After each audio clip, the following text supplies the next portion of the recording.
नमस्कार दोस्तों, आप सभी का स्वागत है। कैसे हैं आप सब?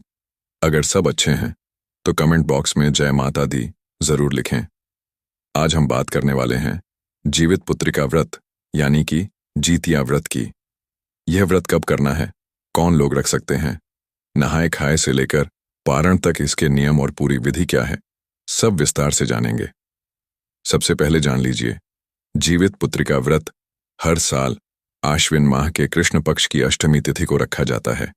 यह व्रत माताएं अपने बच्चों की लंबी आयु और अच्छे स्वास्थ्य के लिए करती हैं। साल 2025 में यह व्रत 14 सितंबर रविवार को पड़ेगा, 13 सितंबर शनिवार को नहाए खाए होगा और 15 सितंबर सोमवार को पारण किया जाएगा। कई लोग पूछते हैं, क्या यह व्रत केवल पुत्र के लिए है?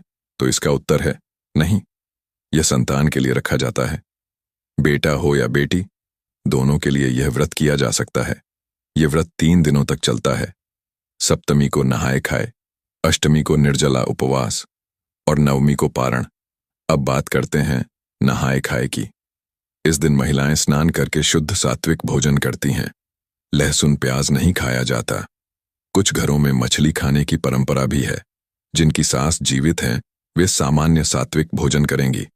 जिनकी सास नहीं है वे आटा, दाल, हल्दी, तेल, नमक, सब्जी आदि का दान करती हैं। शाम को मीठा पकवान और बिना नमक की तरोई की सब्जी बनती है। पूरी के साथ इसे अलग निकाल कर रख दिया जाता है। इसी भोजन को अगले दिन पितरों को अर्पित किया जाता है। अष्टमी की सुबह बहुत तड़के उठना होता है। स्नान करके स्वच्छ वस्त्र धारण किए जाते हैं। पितरों को दही चूड़ा, पूरी और सब्जी अर्पित की जाती है। इसके बाद निर्जला उपवास शुरू होता है। इस दिन न जल पिया जाता है और न अन्न। यही कारण है कि यह व्रत सबसे कठिन माना जाता है। साथ ही जीव जंतु को नुकसान न पहुंचे, इसका ध्यान रखना बहुत जरूरी है। यानी कि कीड़े मकोड़े तक को नहीं मारना चाहिए। शाम को अरियार बरियार की पूजा होती है। मिट्टी की प्रतिमा बनाकर या कलश स्थापित करके पूजन किया जाता है। पूरे दिन महिलाएं अपने बच्चों की लंबी उम्र के लिए प्रार्थना करती हैं। नवमी के दिन पारण किया जाता है।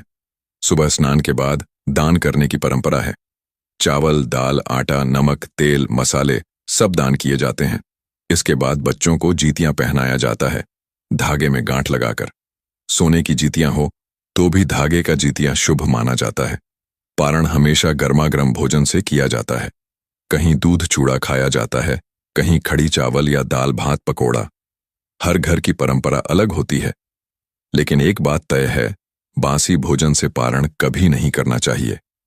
इस प्रकार यह 3 दिवसीय कठिन व्रत संपन्न होता है। मान्यता है कि इससे बच्चों को दीर्घायु, स्वास्थ्य और सुख समृद्धि मिलती है।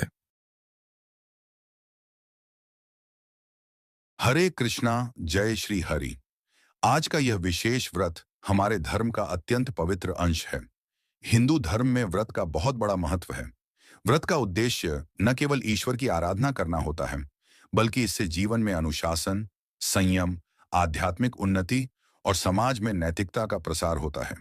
हर व्रत की अपनी एक पवित्र कथा, विधान और उद्देश्य होता है।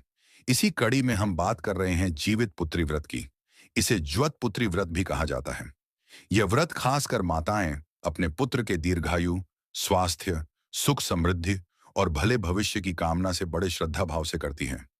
इस व्रत का पालन करने वाली माताएं अपने घर में सुख शांति का वातावरण बनाए रखने के लिए, संतान के उत्तम स्वास्थ्य के लिए भगवान ज्योत वाहन की पूजा अर्चना करती हैं और व्रत कथा सुनकर अपने आस्था को मजबूत करती हैं। जीवित पुत्री व्रत का ऐतिहासिक और धार्मिक महत्व। जीवित पुत्री व्रत का इतिहास सदियों पुराना है। भारतीय संस्कृति में मातृभक्ति की जो महिमा है, उसकी अद्भुत छवि इस व्रत में दिखाई देती है। प्राचीन समय से लेकर वर्तमान तक माता पिता ने अपने संतान के कल्याण की कामना से यह व्रत किया है। पुराणों में भी इस व्रत का उल्लेख मिलता है, जहां माता पिता ने संतान सुख के लिए ईश्वर की भक्ति करते हुए इस व्रत को किया। इसमें ब्राह्मण परिवार, किसान, व्यापारी सभी वर्ग की महिलाएं बड़ी श्रद्धा भाव से सम्मिलित होती हैं। कहा जाता है कि इस व्रत से विशेष रूप से निसंतान स्त्रियां भी संतान सुख प्राप्त करती हैं। यह व्रत समर्पण, तपस्या, विश्वास और पूर्ण निष्ठा का प्रतीक माना गया है। भगवान ज्योत वाहन की पूजा करने से व्रती को संतान की लंबी उम्र, स्वस्थ जीवन और सुख समृद्धि की प्राप्ति होती है। इसके पीछे मान्यता यह भी है कि जिस माता पिता ने इस व्रत का विधिवत पालन किया, उनके घर में कभी भी सुख शांति की कमी नहीं आती। जीवित पुत्री व्रत की पूरी विधि व पूजन प्रक्रिया। पहला दिन, नहाए खाए जीवित पुत्री व्रत की शुरुआत विशेष रूप से नहाए खाए के दिन होती है। यह दिन अत्यंत पवित्र माना जाता है। सुबह के समय माताजी जल्दी उठकर स्नान करती हैं। स्नान करके वे सूर्य देव को अर्घ्य अर्पित करती हैं। इसके पश्चात भगवान विष्णु की विशेष आराधना की जाती है। इस दिन केवल सात्विक भोजन ही ग्रहण किया जाता है। विशेष व्यंजन जैसे नौने का साग, सतपुतिये की सब्जी, मड़ुए की आटा की रोटी, यह भोजन पूर्ण शुद्धता व भक्ति भाव से बनाया जाता है।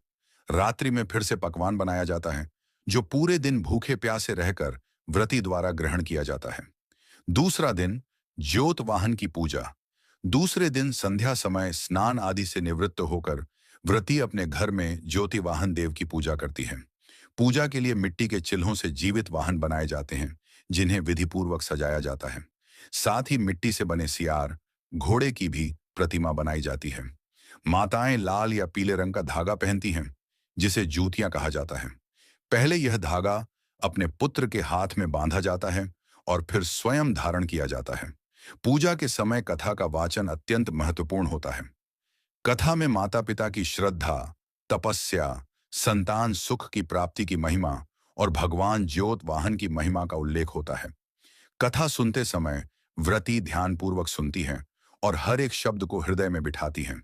तीसरा दिन, पारण। तीसरे दिन व्रती पारण करती हैं। यह पारण दिन के शुभ मुहूर्त के अनुसार किया जाता है। शुभ समय 15 सितंबर 2025 सुबह 6:06 के बाद कभी भी किया जा सकता है। विशेष ध्यान रखना होता है कि पारण नवमी तिथि के अंदर ही किया जाए। दशमी तिथि में पारण नहीं करना चाहिए। पारण के समय विशेष विधि से भोजन ग्रहण किया जाता है। इस दिन विशेष भक्ति भाव से माता पिता भगवान ज्योत वाहन को धन्यवाद देते हैं और संतान सुख की प्राप्ति की प्रार्थना करते हैं। व्रत के दौरान विशेष नियम व सावधानियां। नहाए खाए के दिन पूर्ण सात्विक भोजन का सेवन अनिवार्य है। तामसिक पदार्थ जैसे प्याज, लहसुन, मांस, अंडा आदि का सेवन वर्जित होता है। संध्या के समय स्नान अवश्य करना चाहिए। स्नान के पश्चात ही पूजन का आयोजन करना चाहिए। व्रती को जूतिया धागा पहनना अनिवार्य होता है। व्रत के दौरान केवल कथा का पाठ करना चाहिए। अन्य कोई मनोरंजन क्रियाएं नहीं करनी चाहिए। पारण के दिन अत्यंत पवित्रता का ध्यान रखते हुए भोजन ग्रहण करना चाहिए। पूरे व्रत के दौरान मन में केवल भगवान ज्योत वाहन का ध्यान और संतान की लंबी उम्र की कामना करनी चाहिए। व्रत कथा का संपूर्ण वर्णन बहुत समय पहले की बात है। एक छोटे से गांव में एक धर्मपरायण महिला व उसके पति रहते थे। उनका नाम था सुश्री कमला और श्रीमान राम प्रसाद। ये दंपति अपने गांव में ईमानदारी, भक्ति और सेवा के लिए प्रसिद्ध थे। परंतु एक दुखदाई सत्य उनके जीवन में छाया हुआ था।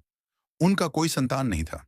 कमला जी ने हर उपाय अपनाया, तपस्या की, ब्राह्मणों से आशीर्वाद लिया, तीर्थ स्थानों की यात्रा की, परंतु फिर भी संतान सुख नहीं हुआ।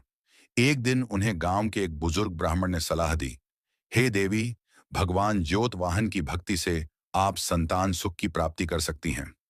कमला जी ने पूर्ण श्रद्धा व विश्वास के साथ यह व्रत आरंभ किया। उन्होंने नहाए खाए के दिन विशेष सात्विक भोजन तैयार किया, भगवान सूर्य को अर्घ्य अर्पित किया और भगवान विष्णु की आराधना की। हर दिन वे व्रत कथा सुनती और अपने मन को शुद्ध करती। तीसरे दिन पारण करते समय कमला जी की आंखें भर आईं। उन्होंने अपने पति के साथ मिलकर भगवान ज्योत वाहन को धन्यवाद दिया। व्रत के समाप्ति के साथ उन्हें एक सुंदर कन्या संतान प्राप्त हुई।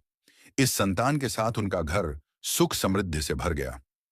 वर्तमान में भी यह व्रत उन माताओं के लिए प्रेरणा का स्रोत बना हुआ है, जो अपने पुत्र की लंबी उम्र, स्वास्थ्य और समृद्धि की कामना करती हैं। वर्तमान में भी यह व्रत उन माताओं के लिए प्रेरणा का स्रोत बना हुआ है, जो अपने पुत्र की लंबी उम्र, स्वास्थ्य और समृद्धि की कामना करती हैं। आज के आधुनिक विज्ञान की दृष्टि से भी यह बात स्वीकार की गई है कि व्रत से मानसिक व शारीरिक स्वास्थ्य पर सकारात्मक प्रभाव पड़ता है। व्रत के दौरान संयमित भोजन, नियमित स्नान, ध्यान व कथा श्रवण से मानसिक शांति मिलती है, तनाव कम होता है और सकारात्मक ऊर्जा का संचार होता है। व्रती को संकल्प और अनुशासन सिखाता है, जिससे संतान की भलाई के लिए माता पिता के अंदर एक विशेष संवेदना का विकास होता है। साथ ही व्रत के दिन सात्विक भोजन से शरीर शुद्ध होता है और हृदय में सकारात्मक भावनाएं बढ़ती हैं। व्रत के बाद विशेष संकल्प व संदेश जीवित पुत्री व्रत केवल एक धार्मिक कर्म नहीं है, बल्कि यह संतान के प्रति माता पिता के प्रेम, विश्वास और भक्ति का प्रतीक है। यह व्रत हर माता को यह सिखाता है कि संतान की लंबी उम्र और भलाई के लिए अनुशासन, संयम, आस्था और समर्पण आवश्यक है। व्रत पूर्ण होने पर माताएं अपने संतान को जूत या धागा पहनाती हैं और उन्हें भगवान की कृपा का आशीर्वाद देती हैं। संतान को यह सिखाया जाता है कि माता पिता का त्याग और भक्ति हमेशा जीवन में आगे बढ़ने की प्रेरणा देते हैं। आज का यह विस्तृत मार्गदर्शन जीवित पुत्री व्रत के महत्व, विधि, नियम, कथा और वैज्ञानिक दृष्टिकोण से पूरी जानकारी से परिपूर्ण है। यह व्रत हमारे समाज में मातृभक्ति, संतान के प्रति प्रेम और आध्यात्मिकता का अद्भुत उदाहरण प्रस्तुत करता है। आप सभी से अनुरोध है कि इस पावन व्रत का पालन श्रद्धा भाव से करें और अपने परिवार में सुख समृद्धि का वातावरण बनाएं।